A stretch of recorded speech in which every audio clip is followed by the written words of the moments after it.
Hey again, it's Erick Blackwelder, Exit First Choice Realty, with another installment about getting new homes and talking about new home construction. Now, in my last installment, I showed you a home that had been completely framed. Now, in this installment, I'm going to go a little more into detail about the framing process, starting here at this foundation.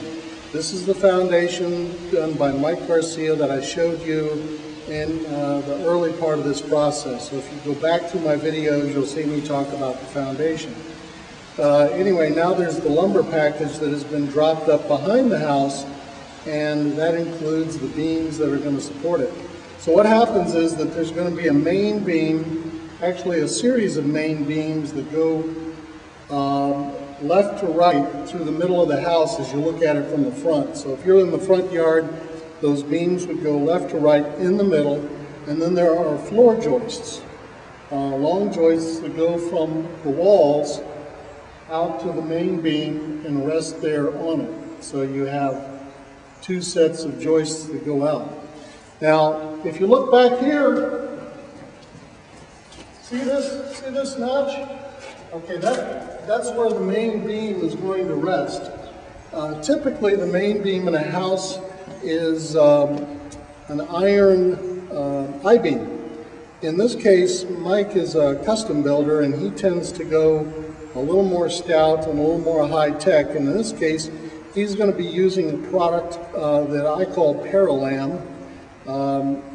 It's a product that is thin strips of wood that are put together with epoxy under high pressure, and it creates a beam that is more stiff than steel, if you can believe that. So I'll show you what that is.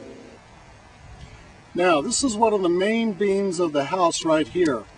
And this is what I was talking about that I call Paralam. I believe that's the industry name for it.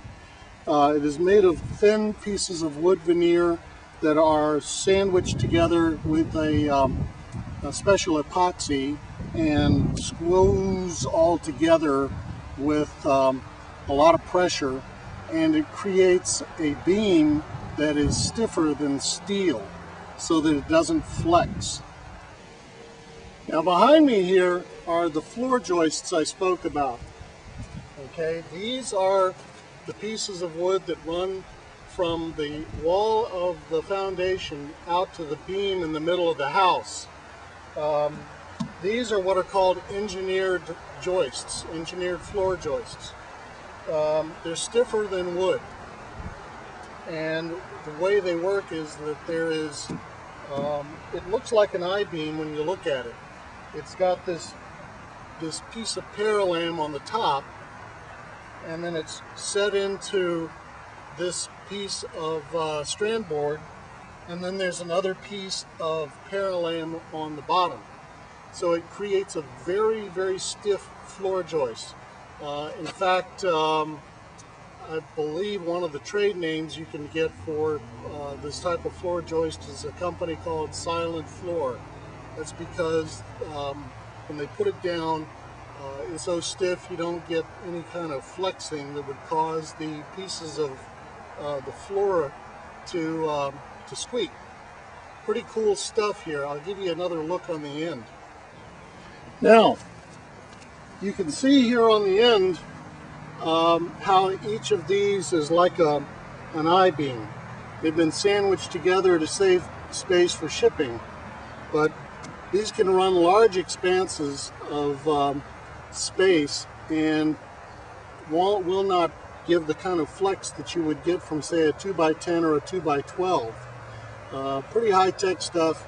It costs more than the wood it replaces, but again, Mike Garcia is building a custom home here, and so he's not going to cut corners on this thing. For example, I'll show you the lumber package here in a moment.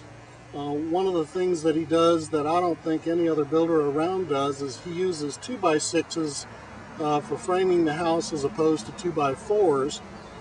That's for the exterior walls. That way he can put more insulation in the exterior walls, keep the house more energy efficient, also keep the house more quiet.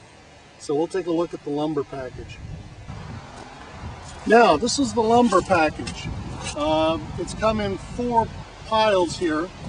First of all, a computer that Mike uses has determined the number of 2x6s that are going to be needed for the exterior walls, and also some 2x4s that are going to be used on interior walls. Back here, this is called strand board. It used to be that builders would use plywood when they put down the floors. Now there's a better product, which is a mixture of wood and epoxy that goes down. It's stiffer. It's also more weatherproof should the house be rained on while it's being framed. Back here is another package of strand board. And then over behind me here is pressure treated lumber. There's a big pile of it. That's used as what's called the sill. That's the pieces of wood that go on top of the concrete foundation. Anytime you have wood and concrete coming together, there's going to be a problem unless it's pressure treated, because the concrete can rot, cause the wood to rot. So by using pressure treated lumber, it prevents the concrete from rotting the wood. Okay, so there's today's little short lesson about the fundamentals of framing. By the way, this is a rendering of what the house will look like when it's finished. You can see down here, if you want to know more about this home, you can call Dave Inke at the number that is shown. Dave's a great guy. I've known him for many years. He is the sales manager from Mike Garcia Homes. So anyway, lovely home, first floor master bedroom, 3-car garage. I believe it is priced in at $775,000. But to get the straight scoop, call Dave Inke, 703-906-1660. This is Erick Blackwelder, exit First Choice Realty, 703-590-2252. Best wishes to you for a good day. If you want to talk to me, use one of the links on one of the sides of my blog here to send me an email or give me a call, whatever. Hey, it's a great day. Bye now.